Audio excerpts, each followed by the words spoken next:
우리나라 최고의 발명품들이 많이 있습니다만 그 중에 하나가 믹스커피인 것 같아요. 우리나라만 있는 믹스커피. 이게 맞습니다. 이제 식사 후에는 자연스럽게 땡기는 경우가 많은데 많은 분들이 믹스커피는 몸에 안 좋다 이런 말 하거든요. 실제로 그런가요? 그럼 제가 그런 질문 해보겠습니다. 돈이 몸에 안 좋습니까? 너무 좋죠. 좋죠. 그러면 사람들은 그러죠. 또 너무 많으면 안 좋다. 돈도 적당히 있어야 된다. 모든 게 양하고 상관이 있습니다. 그러니까 믹스커피 자체가 나쁘다고 볼 수 없습니다. 그거 위주로만 먹고 있다면 문제가 될 수는 있겠죠. 믹스커피에 들어있는 게 그냥 커피면서 추가로 더 들어있다는 게 딱 두 가지가 문제가 될 수 있습니다. 설탕하고 프림입니다. 근데 설탕 5g 들어있습니다. 그리고 프림은 야자유입니다. 야자유. 그렇기 때문에 야자유가 좋은 식물성 포화지방이어서 우리 몸에 도움이 되고 LDL이나 또 HDL 같이 올린다는 얘기도 있고 이제 라우르산이라고 그 안에 들어가 있는데 중성지방 이런 것들이 있어서 포화지방인데 그런 것들이 있어서 장점이 분명히 있긴 있는데 문제는 믹스커피는 왠지 설탕하고 뭐가 많이 들어있을 것 같다는 걸 씌워서 나쁘다고 얘기하는 부분도 사실 없지 않아 있습니다. 근데 결국 커피의 작용은 똑같이 하고 있습니다. 양이 중요하다. 적당히 먹으면 괜찮다. 이런 말씀이시네요. 네네. 그러면 제가 순서를 정해보겠습니다. 네. 제일 좋은 커피는 블랙커피입니다. 아메리카노. 네. 여러분들이 아시는. 두 번째가 시럽 안 들어간 카페라떼. 세 번째가 믹스커피. 네 번째는 시럽 넣은 카페라떼. 시럽이 들어가는 순간 믹스커피를 압도하는 설탕의 문제가 생길 수 있습니다. 그렇기 때문에 나는 믹스커피는 안 먹고 카페라떼를 먹어. 그 말에 모순이 있지 않습니까? 믹스커피도 적당히 먹으면 큰 문제는 없다라고 말씀드리고 싶습니다. 커피 안에 뭐가 들어가느냐가 중요한 거네요. 추가가 뭐가 있는지가 중요한데 추가를 많이 할수록 나빠집니다. 캐러멜 마키아토가 최악이네요. 그렇죠. 그리고 칼로리도 엄청 높습니다. 실제 믹스커피 한 포의 칼로리가 50kcal입니다. 카페라떼보다는 적습니다. 그러니까 뭐가 문제가 되는지를 잘 봐야죠. 근데 우리는 보통 비판을 할 때 뭐가 묻었다. 얘는 전체가 다 나쁘다라고 표현하기 쉬운데 다른 사람은 더 많은 게 묻어 있을 수도 있습니다. 결국은 믹스커피를 몇 잔을 하루에 먹느냐 이런 게 더 중요하겠죠. 또 그리고 어떤 분들은 아까 말씀하신 아메리카노 커피만을 마시면은 네. 적당량일 경우에 건강에 도움도 된다 이렇게도 얘기하거든요. 완전 도움됩니다. 암 예방에 대한 연구도 굉장히 많고 커피가 이제 당 조절하는 데도 도움이 될 수 있고 간암에 대해서는 연구 결과가 충분히 있었고요. 또 우리가 스트레스를 많이 받았을 때 도파민이나 이런 것들이 이제 나오게 자극할 수 있는 것도 커피에 있는 여러 물질이 있습니다. 그래서 우리가 커피 그러면 카페인만 생각하는데 네. 카페인 말고 폴리페놀이 엄청 많이 들어 있습니다. 이 폴리페놀이 결국 그런 일들을 여러 가지 하기 때문에 도움을 줄 수 있습니다.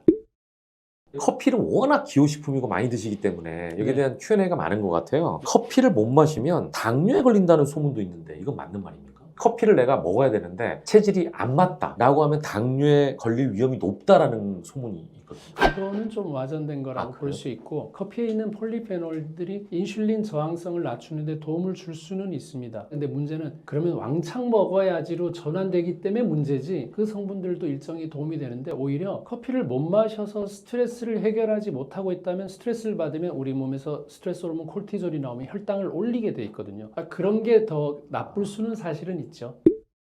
그럼 커피는 아무 때나 마셔도 괜찮을 수 있나요? 아니면은 먹으면 안 되는 시간이 혹 정해져 있습니까? 근데 커피는 믹스커피도 마찬가지인데 식후에 먹는 게 사실은 좋습니다. 아, 식전보다는? 네네네. 소화에도 좀 도움이 될 수 있고 커피에도 산 성분이 있어서 위장장애 있는 사람들은 그 산을 피해야 되지만 오히려 도움되는 부분들도 있거든요. 그리고 식후에 한 잔 정도 드시는 게 오히려 좋고 속이 비어있는데 먹었을 때 괜찮은 분들은 물론 있는데 오히려 속 쓰리고 위험한 분들도 사실은 있습니다.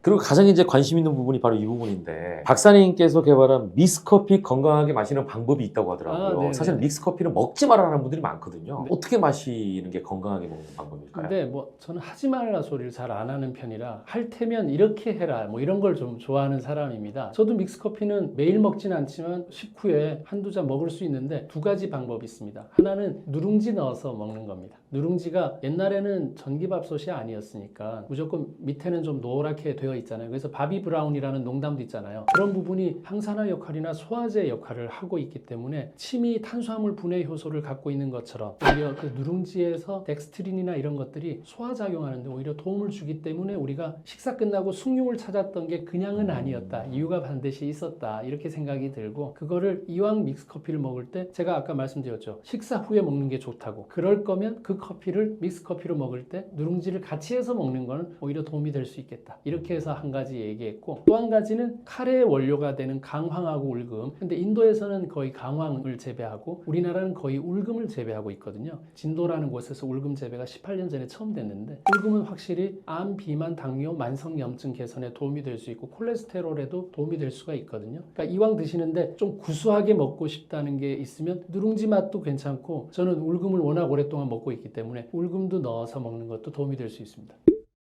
커피도 종류가 되게 많잖아요. 어디 가면 네. 신 커피, 그러니까 새콤한 커피, 고소한 물어보죠. 커피, 여러 가지 커피가 있는데 네. 혹시 맛에 따라서도 효능이 다른가요? 완전 다릅니다. 로스팅하는 방법 때문에 맛이 다르거든요. 가열을 한 시간이 짧으면 신맛이 많아서 산미가 좋은 걸 드릴까요 하는 거는 그거고, 푹 고우면 고소하죠. 구수해지죠. 그래서 가열 시간이 길면 고소한 맛이 나거든요. 근데 차이가 있습니다. 내용 성분에 클로르겐산이라는 아주 좋은 물질이 있는데, 이거는 열 가하면 점점점 없어지게 되어 있습니다. 당뇨, 인슐린 이런 것들 저항성도 개선시키고 암세포 예방이나 이런 데 좀 도움을 받으려면 그 클로르겐산이 충분히 있어야 되니까, 그때는 산미가 있는 커피를 드시는 게 그분한테는 도움이 되고, 다만 그 산미가 있기 때문에 속이 쓰린 분들은 고소한 맛으로 넘어와야 되는데, 고소한 맛에는 또 장점 하나가 치매를 도와주는 예방에 도움이 되는 물질을 고소한 맛에는 들어있기 때문에, 고소한 맛은 또 그렇게 해서 즐기면 되고, 소화가 불편할 때는 고소한 맛을 또 드시면 됩니다. 근데 어떤 분들은 또 이게 강렬한 맛을 원해서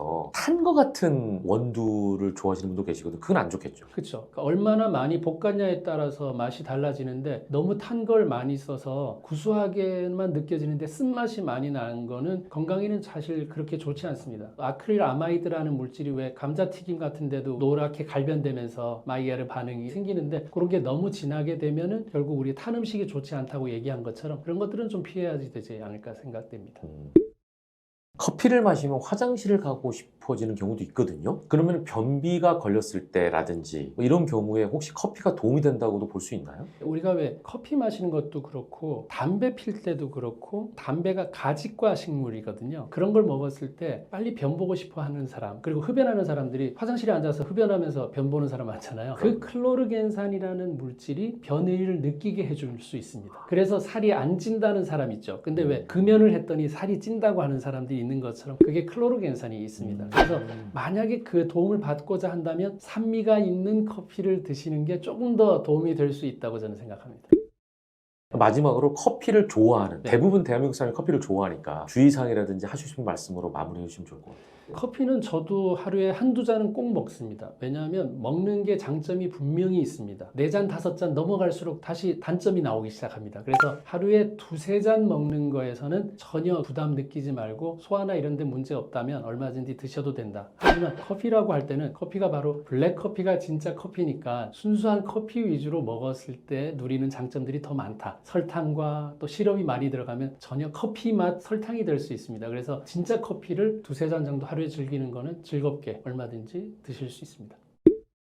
안녕하세요. 안녕하세요. 네, 소개 한번 부탁드리겠습니다. 네, 안녕하십니까. 의학박사 서재걸입니다. 주로 난치병 치료 잘 안 되는 분들 많이 보고 있습니다. 간단하게 소개하시지만 워낙 이력이 화려하시기 때문에 여러 가지 부분에 대해서 질문 드릴게요. 나이가 들수록 면역력이 떨어지잖아요. 이게 자연스러운 노화로 받아들여야 하는지 아니면 관리를 해야 되는지. 절대적으로 관리를 해야 됩니다. 자연스러운 노화는 없습니다. 그냥 놔버리면은 급격한 노화가 옵니다. 잡아야 천천히 오겠죠. 면역력에 대해서 여러 가지 얘기를 하는데 저는 이렇게 얘기합니다. 그냥 제자리로 돌려놓을 수 있는 힘, 그게 면역력입니다. 그러니까 오늘 쓰고 오늘 제자리 돌려놨으면 면역이 유지되지만, 그걸 미루면은 이제 그때는 큰 병이 되는 거죠. 제자리 돌려놓는 정리하는 힘을 기르시면 면역력이 올라갈 수밖에 없습니다. 그럼 면역력이라는 거는 제자리로 돌려놓는다는 개념이에요? 아니면 그보다 더 젊어질 수 있다는 거예요? 제자리를 돌려놓으면 계속해서 똑같은 위치에서 쓰니까 오래 쓸 수 있죠. 정말 그 물건 자체가 망가지지 않는 한은 계속 쓸 수 있는 거가 되겠죠. 결론적으로 네. 그 자리에 있기 때문에 시간이 지날수록 젊어진다라고 볼 수도 있네요. 그렇죠. 남들이 다 늙어버리기 때문에 상대적으로 젊어지는 건 사실 맞죠. 정리하지 않는 사람들은 급격하게 늙거든요. 그리고 위치를 찾지 못하면 문제가 되고, 예를 들어서 암세포도 딴 게 아닙니다. 약간 변질된 나, 그게 암세포예요. 내가 약간 변형이 됐어요. 그러면 우리 몸에서 그 변형된 거는 없애줘야지만 내가 살 수 있거든요. 근데 걔를 같이 끌고 안고 살고 있으면 결국은 암세포 덩어리가 될 수 있습니다. 그러니까 그런 걸 구분할 수 있는 힘은 원래 있었던 자리가 어딘지를 잘 아는 힘이 가장 중요한 겁니다. 그러네요. 내 네. 몸이 이게 암세포다라는 걸 알면 제재를 돌아갈 텐데 네. 구분이 안 되면 암세포가 자라는 모르면 걸 걔한테 당합니다. 그 변질된 암세포한테. 내 세포였잖아요. 네네. 암세포도. 어. 결국 그렇게 당하게 돼 있습니다.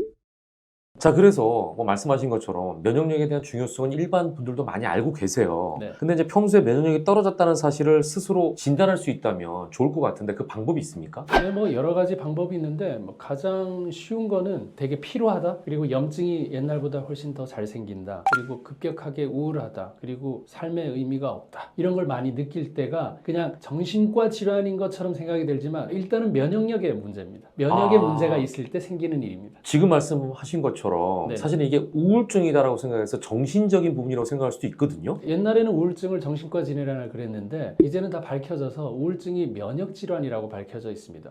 그 우울증의 대표적인 약이 뭡니까? 항우울제인데 그게 세로토닌 나오게 하는 거거든요. 그 세로토닌 90% 어디서 만듭니까? 장에서 만들죠. 그러니까 세로토닌이 만들어지지 않아서 우울한데 그 우울한 거는 장에 있는 면역력이 떨어져서 세로토닌을 그만큼 못 만들어낸 거거든요. 결론적으로는 면역이 떨어져서 우울한 사람이 훨씬 많은 거죠. 그럼 두 개가 구분이 되는 게 아니고 거기에 대한 개념이 바뀐 건가요? 네, 구분보다는 우선순위의 문제입니다. 그게 떨어져서 우울해진 사람들은 그걸 고치는 게 맞는데 우리는 우울증 그러면 항우울제 이렇게 가버리기 때문에 치료할 어떤 찬스를 놓치고 있는 거죠. 예를 들어서 유익한 균을 많이 먹어본다거나 하는 걸 먼저 해보고 우울증을 고칠 수도 있어야 되는데 무조건 우울증은 정신과 질환이야 이렇게 가버리면 위험하다는 겁니다.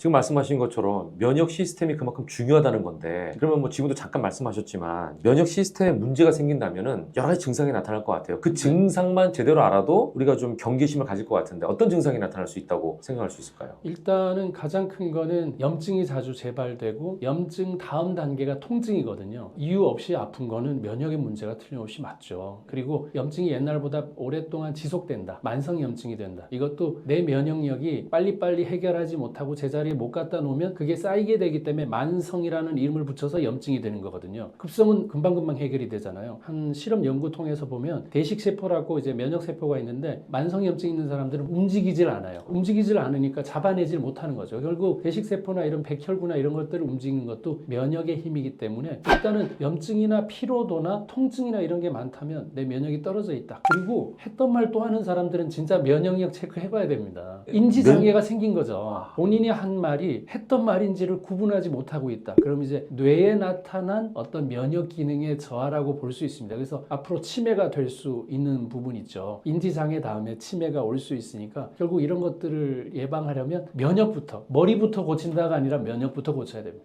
지금 말씀을 듣고 보면 우리 인간에게 나타나는 굉장히 많은 증상들 있잖아요. 네. 내 몸이 이상해진다라고 하는 증상들이 얼핏 다 면역이랑 관계된다라고 생각할 수 있을 것 같은 말씀이거든요. 그러니까 우리가 산소를 마셔야 살고 음식을 먹어야 당분을 먹어야 사는 게 너무 뻔한 소리 같은데 그게 당연한 얘기인 것처럼 시작은 우리가 음식이 들어왔는데 입으로 들어온 건 우리 몸에 들어온 게 아니죠. 소장을 통과해서 혈액으로 들어왔을 때만 우리 몸에 들어온 거거든요. 그러면 우리 몸에 어떤 게 들어왔느냐부터가 우리 몸에서 시작인데 그 시작이 잘못됐다가 우선순위가 돼야지만 질병을 치료할 수 있지 않겠습니까? 근데 질병은 이름이 많죠. 당뇨다 뭐다 뭐 혈압이다 이런 게 많지만 근본적인 치료는 외부에서 뭔가가 들어와서 우리 몸에서 잘못 일어난 일의 결과 아닐까요? 그렇다면 거기서 첫 관문이 결국 소장에 있는 여러 가지 유익한 균들이 충분하면 좋은 음식물이 들어올 거지만 그게 부족하면 좋은 음식물이 밖으로 나가버리고 안 좋은 게 들어와 버리면 그때부터 생기는 수많은 일들이 질병입니다. 그래서 면역이 우선적으로 검토돼야 됩니다. 말씀을 들어보면 모든 거의 베이스는 일단 면역이네요. 베이스죠. 모든 예. 게 다는 아니지만 기본은 이거부터 체크해 봐야 된다. 그건 확실히 맞습니다.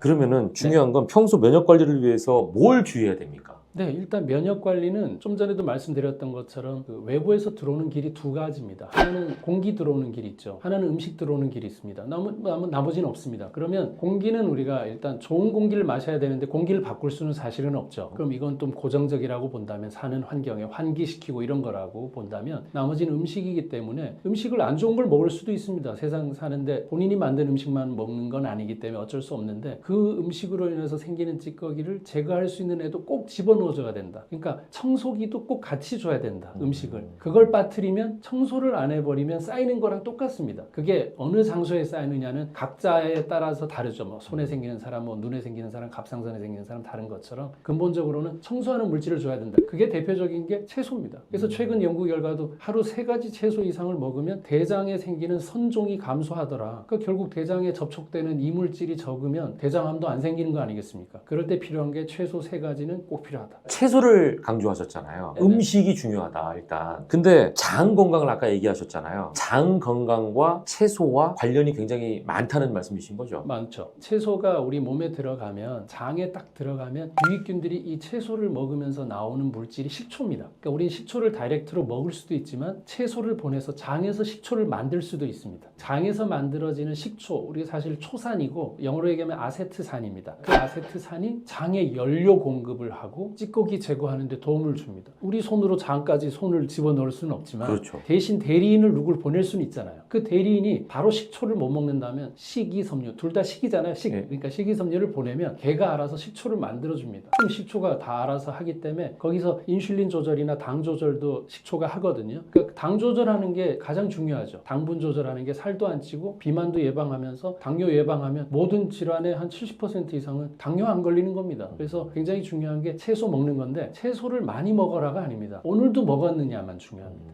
먹고 지나가라. 항상 그거 기억하시면 좋겠습니다. 네, 채소 강조하시면서 장과의 연관성을 얘기하셨잖아요. 네네. 그러면은 계속 장을 얘기하는 게 면역력이 장과 직결되는 거예요? 직결됩니다. 예를 들어 스트레스를 받잖아요. 네. 스트레스를 받으면 어디로 받는다고 생각하십니까? 뇌로 예, 받는다고 생각해요. 그렇죠. 뇌라고만 생각했죠. 네. 그게 옛날 얘기입니다. 아까 우울증도 뇌라고 얘기했잖아요. 그게 아니라 받을 때는 장에 받습니다. 장에 있는 점막에 분비성 면역 글로불린 A라는 물질이 있는데 얘가 있어야만 면역 작용을 합니다. 근데 그런 애들이 확 사라집니다. 그럼 줄어들면 들어와서는 안 되는 아무나 애들이 막 우리 몸으로 이제 진짜 통과해서 들어와 버리게 되죠. 그럼 스트레스를 받으면 아무나가 통과가 돼서 혈액을 타고 전신으로 가니까 스트레스를 받았더니 여기 뾰루지가 생기고 여기 피부에 문제가 생기고 여기 염증이 생겼다. 당연히 맞는 얘기입니다. 장의 수비수가 망가졌다. 그렇게 볼 수 있거든요. 그래서 장의 방어력과 그 면역력이 절대적으로 우리 혈액을 관장하게 돼 있고 혈액은 전신을 돌기 때문에 어느 장소에든 병을 만들 수가 있기 때문에 미연에 차단하는 방법은 장에서 차단하는 게 가장 옳다. 이렇게 볼 수 있습니다. 그러면은 결론적으로 면역력은 장 건강과 직결된다라고 볼 수 있는 거예요? 직결되죠. 장에서 결정하는 게 70%입니다.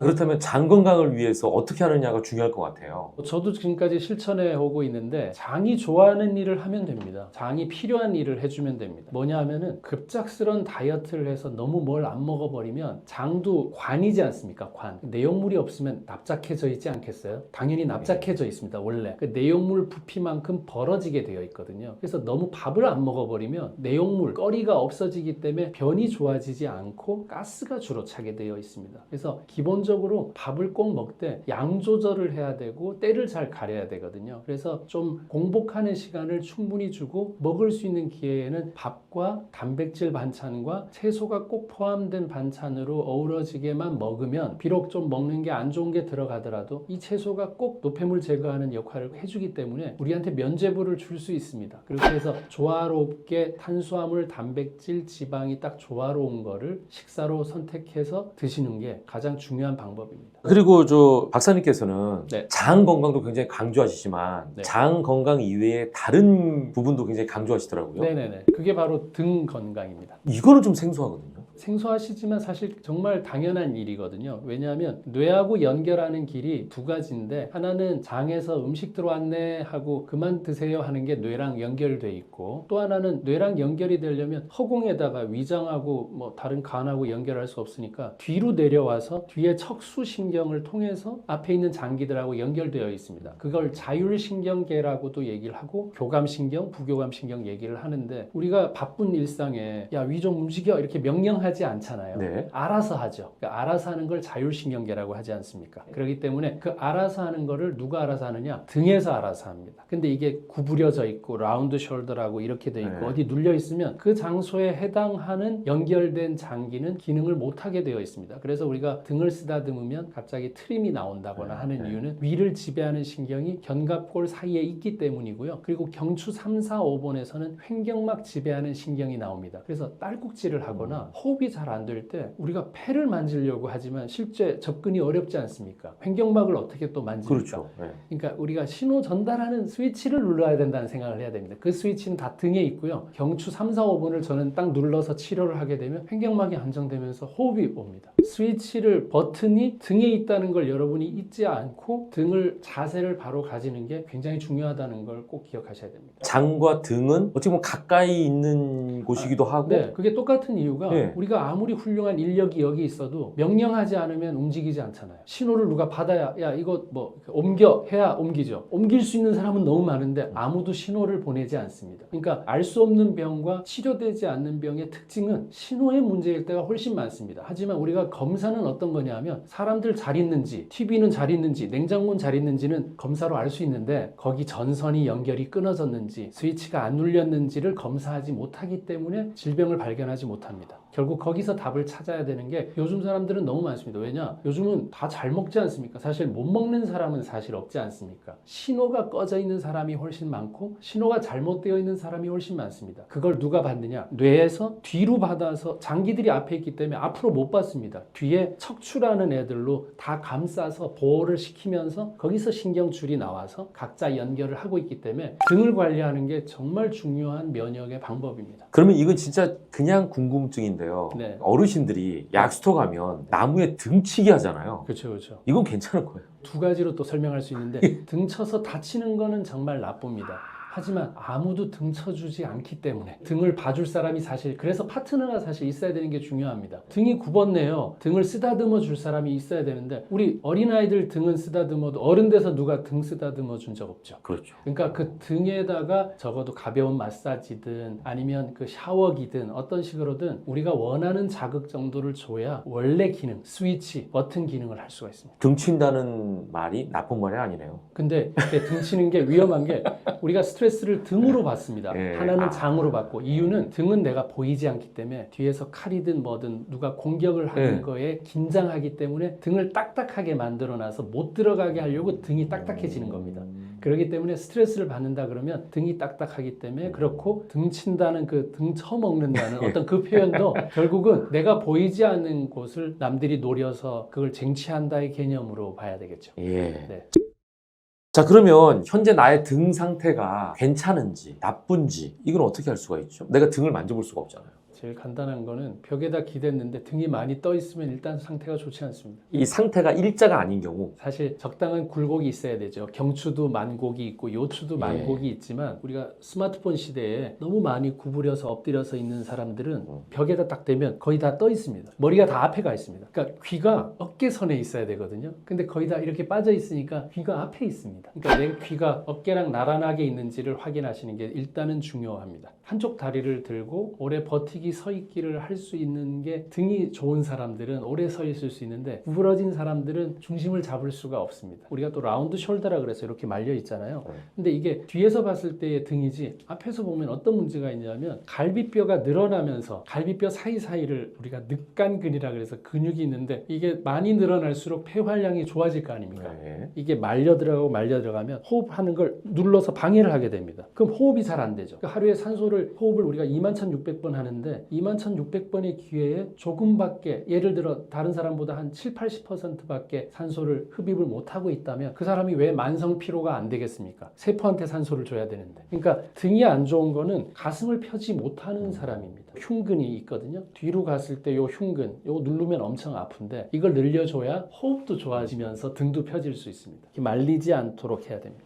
그럼 자기 테스트 상으로는 벽에 기댔을 때 네. 일자가 되지 않는다라고 하면 좀 문제가 있다. 네, 머리가 앞에만 나와 있을 때 귀가 어깨하고 나란하지 않다. 그게 제일 큽니다. 이렇게 예. 옆으로 봤을 때 이렇게 되어 있으면 귀가 앞에 나와 있잖아요. 예. 예, 귀선하고 어깨선을 잘 보시면 됩니다. 네. 그러면은 등 상태가 안 좋은 경우에 이걸 고쳐야 되잖아요. 네네. 건강하게 할 수 있는 방법이 있을까요? 일단 뇌랑 관련되어 있는 게 딱 세 가지가 있습니다. 얼굴 피부, 손, 발입니다. 얼굴을 계속 움직이면서 손과 발을 같이 움직이면 뇌에 50% 넘는 정보를 줄 수 있습니다. 실제 저는 뇌종양 환자분들한테도 이걸 많이 권하면서 하고 있습니다. 가장 아픈 사람이 어떤 사람입니까? 무표정한 사람 아닙니까? 우리가 말할 때는 턱을 그나마 움직이는데 나이 들수록 뭘 못 움직이느냐? 여기를 못 움직입니다. 안녕하십니까? 입으로만 하죠. 이게 못 움직입니다. 그래서 나이가 드실수록 뭘 해야 되냐면 안녕하십니까를 해야 되는 이유가 여기 근육을 써야 됩니다. 상악골, 하악골인데 상악골을 거의 움직임들이 없습니다. 그러니까 이걸 쓰려고 말을 하거나 노래를 흥얼거리거나 다 좋고요. 저는 아오를 하는데 하면서 반대 손으로는 쇄골 바로 밑에 있는 소흉근을 누르면서 최대한 뒤로 보냅니다. 뒤로 갈 수 있어야 됩니다. 요 90도로 해서 뒤로 가면 이게 늘어나는 거거든요. 움직이는 근육이 딱 하나 있습니다. 여기를 잡으면 아오를 하면서 계속해서 누르면 뇌가 굉장히 활성화되고 앞으로 또 치매도 걱정이지 않습니까? 그런 것들을 막으려고 해도 이 세 가지 동작을 같이 하는 건 아주 도움이 될 수 있습니다. 그 동작만으로도 등 건강을 유지할 수 있다. 네, 우리 산소 호흡하는 것만으로도 살 수 있는데 대단한 일이 아니라 루틴을 만들어야 됩니다. 매일 하는 일, 10분이라도.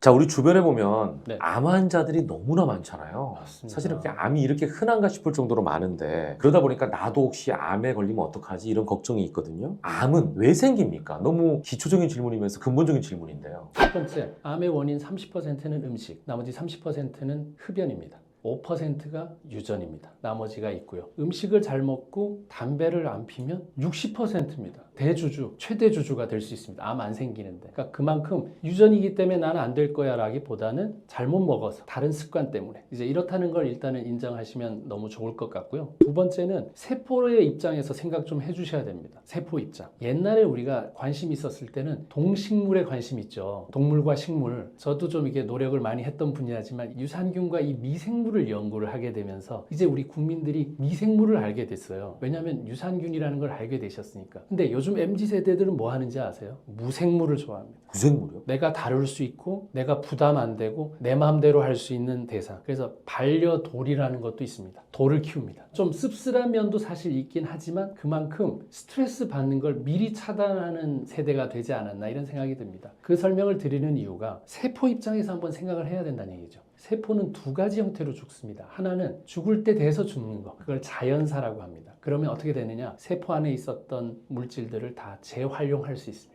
그럼 우리 몸에서 전혀 부담이 없죠. 다시 쓰면 되니까. 선풍기도 그냥 다시 쓰면 됩니다. 근데 염증으로 죽을 때는 터져서 죽습니다. 재활용이 안 됩니다. 그럼 우리 몸에서 어떻게 해야 되느냐? 다시 만들어내야 됩니다. 다시 만들어내야 될 때 생기는 걸 돌연변이라고 합니다. 그러니까 염증으로 많이 죽는 타입의 사람이라면 자기 세포가 돌연변이 일으킬 만한 확률이 많아진다는 뜻입니다. 그래서 제자리 갖다 놓는 힘이 왜 지난번에도 한번 말씀드렸던 것처럼 정리를 하면 활용을 할 수 있지만 정리 안 된 건 다시 사야 됩니다. 옷장에 안 보이는 거 다시 사지 않습니까? 그렇죠. 정리 안 될 때는. 예. 일단 세포가 염증으로 죽게 만들어서 우리가 자꾸 세포 분열할 기회를 많이 가지게 되면 돌연변이가 뭐 1000분의 1이나 100만 분의 1 정도로 생길 수 있는 확률이 높으니까 그때는 암으로 갈 확률이 높죠. 세포가 자연사할 수 있도록 내가 내 세포에 도와주는 게 암을 예방하는 가장 중요한 방법입니다. 그러니까 내 세포가 자연스럽게 늙고 죽을 수 있도록 하는 게 암을 방지하는. 걔가 일 다 하고 네. 자기 죽을 만한 세포들도 다 수명이 다 다르지 않습니까? 그렇죠. 때 돼서 죽은 거는 문제가 없습니다. 하지만 네. 급하게 죽는 거는 다쳤다, 스트레스를 받았다, 염증 생기는 거는 급하게 만들어내야 됩니다. 그게 문제입니다.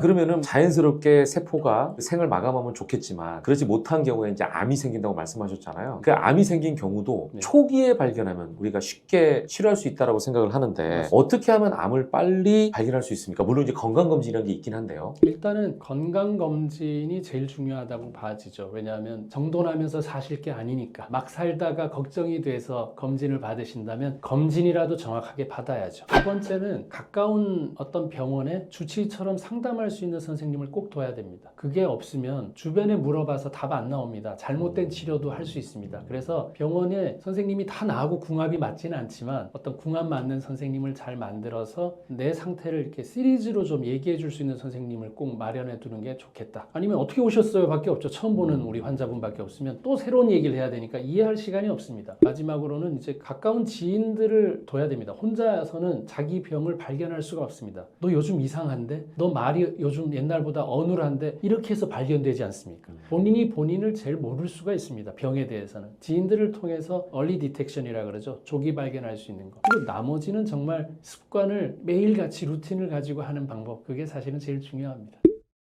자, 이제 암 종류가 너무 많잖아요. 그래서 뭐 하나하나 걱정하면 너무 두렵기도 한데 그중에 특별히 주의해야 할 암이 있을까요? 예를 들자면 어린 나이에도 걸릴 수 있는 확률이 높다든지 또는 가족력 때문에 쉽게 걸릴 수 있다든지 뭐 이런 요소에 의해서 주의해야 할 암 네. 뭐라고 생각하세요? 주의해야 할 암과 돈 많이 드는 암과 좀 다른 개념이어서 말씀을 드리면 우리가 암 통계를 우리나라도 쭉 보면 어릴 때는 딴 게 없습니다. 백혈병, 갑상선암, 그 다음에 유방암입니다. 그러니까 다른 암이 웬만큼은 안 생깁니다. 20세인데 대장암입니다. 있을 수 있죠. 저도 그런 환자 고등학교 3학년 암 보긴 했었지만 이건 지금 확률적인 통계적인 문제니까. 젊을 때는 백혈병, 젊은 나이가 지나면 어린 나이에도 갑상선암 많이 옵니다. 그 다음에 유방암입니다. 그 다음에 같이 늘어가는 게 대장암, 위암. 그래서 우리가 위암 검사는 40세부터 하고 대장암 검사는 50세부터 하는 이유가 그 나이 때부터 많아지기 때문에 하는 건데 점점 당겨지고 있습니다. 그래서 대장암도 지금은 45세, 40세 때 내시경 해보라고 얘기를 하고 있거든요. 일단은 위암 대장암은 내시경으로 발견할 수 있는데 가성비에 대한 문제, 돈이 많이 들고 하는 문제는 역시 췌장암이나 폐암 같은 겁니다. 사망률도 너무 높고 그리고 치료 기간도 또 치료 성적도 제일 안 좋은 게 아직까지는 그렇습니다. 그러면 췌장하고 폐암 안 걸리려면 대표적인 거는 흡연을 안 해야지 되겠고 대표적인 겁니다. 췌장암이면 그래도 본인이 할 수 있는 건 당뇨 안 걸려 있어야 됩니다. 그러니까 이 두 가지는 적어도 하면 그걸 예방되지만 그 다 하면서 발견 안 될 수 없나요? 하기는 되게 복잡한 얘기가 될 수 있습니다. 폐암, 췌장암이 그래도 결과가 안 좋고 성적이 안 좋은 암이라고 볼 수 있겠습니다. 말씀 들어보니까 나이에 따라서 좀 주의해야 될 암이 달라집니다. 달라진다.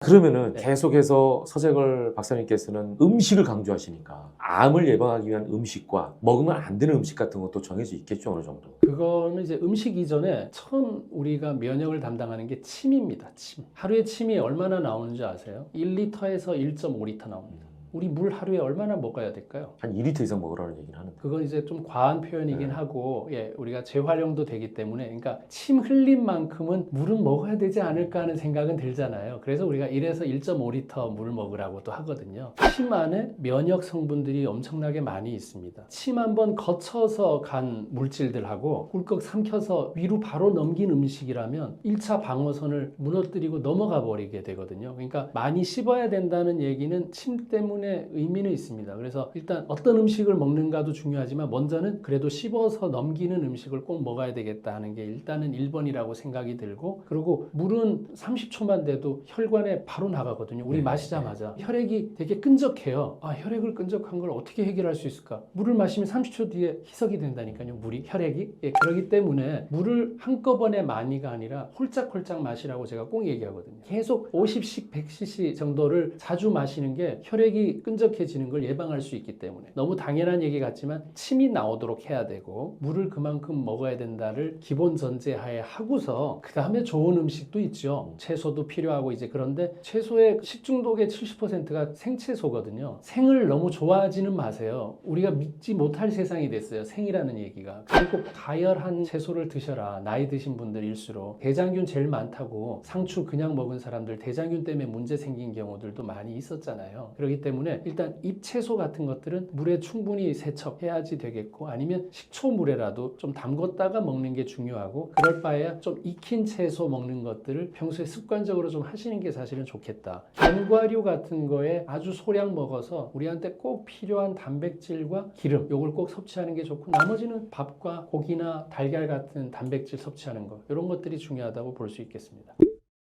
우리가 흔히 암과 관련해서 가공식품 얘기 많이 하거든요. 그러니까 먹지 말아야 할 음식 중에 넘버원으로 가공식품 꼽는 경우가 많은데 이건 왜 나쁜 거예요? 떠나서 가공식품은 일단은 산성화시키는 식품이 많습니다. 일단 가공됐으니까 본연의 물질이 아니면 우리 몸에서는 여러 가지 일을 해야 되니까 에너지를 많이 써야 됩니다. 실제. 그렇기 때문에 가공식품은 우리 몸을 산성화시키는 물질의 대표적인 것 때문에 1번이고 뭐 그 안에 불순물이나 이런 것들도 있겠죠. 근데 더 중요한 건 그겁니다. 가공식품만 위주로 먹고 있다는 게 돼버리기 때문에 문제입니다. 가끔 가공식품이 아니라 주로 다 패스트푸드나 밖에서 사 먹고 있다면 거기에 뭐 나트륨이든 뭐 설탕이든 너무 많은 것들이 유해한 부분이 많이 있기 때문에 일단은 비율을 줄여야 됩니다. 3일에 한 번 정도 가공식품이 들어간 정도 먹는 비율이면 나쁘진 않다. 근데 매일 먹고 있다면 쌓이면 암이 된다니까요. 암이 바로 안 생깁니다. 절대. 여러분들의 꾸준한 노력이 있어야 암도 생기는 겁니다. 역설적이네요. 꾸준하게 하면 뭐 시험도 통과할 수도 있지만 반대도 꾸준한 게 뭐가 답을 이룹니다. 중단해야 될 때 빨리 중단하셔야 됩니다. 요즘에 그 간헐적 단식도 유행이잖아요. 그리고 네네. 이제 내 공복 상태를 좀 늘리기 위한 방법으로도 간헐적 단식이라는 걸 하게 되는데 이거는 암과 관련해서는 괜찮은 방법이에요? 아니면 이 습관이 별론가요? 효과는 괜찮은데 좀 구체적인 설명을 드려야 되는데 최근에는 이제 면역 관문 억제제라 그래서 면역 항암제라는 게 나왔습니다. 옛날에는 항암제라는 게 세포를 일방적으로 공격해서 정상 세포도 한 30%를 공격하니까 머리카락도 빠지고 여러 가지 부작용이 많았는데 네. 요즘은 면역 항암제라고 나왔는데 그게 뭐냐면 면역 세포하고 암 세포가 손을 잡습니다. 이렇게. 근데 암 세포가 손을 내밀어요. 그걸 관문이라 그러거든요. 요 손을 내미는 순간 면역 세포가 기능을 상실해 버립니다. 요걸 잡지 않게 만드는 게 면역 항암제입니다. 그래서 제가 왜 이 면역 항암제 얘기를 하냐 하면은 면역 항암제처럼 아무나 하고 손 잡으면 안 되는 게 이겁니다. 바로 암세포가 손을 내밀기 그러네요. 때문에. 예. 자, 그래서 이 손을 안 잡게 하려면 공복 시간을 반드시 둬야 됩니다. 그래서 간헐적 단식이라는 워딩이나 문구가 중요한 게 아니라 정확하게 하루에 공복 시간을 꼭 가지게 되면 공복할 때 이런 치유가 일어나거든요. 염증 없애고 잘못된 거 고치는데 계속 먹고 있는데 언제 고칩니까 도대체? 소화하기 바쁜데. 그러면 이게 간헐적으로 네. 공복을 하는 것 자체가 잠자는 거랑 비슷하네요. 똑같습니다. 잠을 자야 되고 잠자는 시간 앞뒤로는 아무것도 안 먹어야 된다를 하면 그냥 공복이 되는데 너무 간단한데 그걸 굳이 이름을 붙여서 간헐적인 단식이라고 표현하는데 저는 12시간에서 16시간 공복을 하고 있거든요. 굶고 있지 않습니다. 저녁 먹고 나면 일절 뭘 안 먹고 그 다음날 아침 넘어서 밥을 먹습니다. 이게 공복입니다. 간헐적이고 뭐고 할 필요도 없습니다. 잠잘 때 자게 내버려 두고 먹을 땐 집중해서 먹고를 뚜렷하게 하는 게 사실 암 생기는 것도 예방할 수 있고 하는데 굉장히 도움이 되는 식단입니다. 그럼 지금 암 예방을 위해서 주의해야 할 식사 방법 중에 네. 최고는 공복 시간을 늘려라 이렇게 정리할 수 있을까요? 공복 시간을 늘리는 것도 있고 공복을 유지하는 게 훨씬 중요합니다. 46세 이후로는 많게는 18시간 공복하고 6시간 내에 다 먹어라도 있고요. 16시간 대 8시간. 그리고 나이가 66세가 넘어가면 12시간 대 12시간. 그러니까 저녁 6시에 먹었다면 아침 6시까지는 아무것도 먹지 마라. 근데 12시간 안에 실컷 먹지 않습니까, 우리가? 공복을 하거나 두 끼를 먹어서 브런치로 넘어가면 18시간 공복이 됩니다. 그렇게 해서 내 장기도 좀 아껴 쓰고 쉬는 동안에 얘도 일 좀 하게 만들어주면 암세포도 제거하고 훨씬 좋은데 먹으면 소화하느라고 에너지 다 써야 됩니다. 그러면 청소 못합니다. 옷을 계속 사는데 언제 옷을 입습니까? 옷만 사고 있잖아요. 옷 입을 시간도 줘야죠. 그 균형이 깨진 게 결국 암세포로 가는 원인이 되기 때문에 그 균형을 맞추는 게 가장 중요합니다. 여러 가지 좋은 말씀 해주셨는데 마지막으로 암을 예방하기 위해서는 이런 생활 규칙을 지켜라 정리를 좀 해주신다면. 암을 예방하기 위해서는 오늘도 할 일을 미루어서는 안 된다. 그리고 정리전돈 잘해야 된다. 정리하는 힘이 암을 이기는 힘이다. 이렇게 말씀드리고 싶습니다.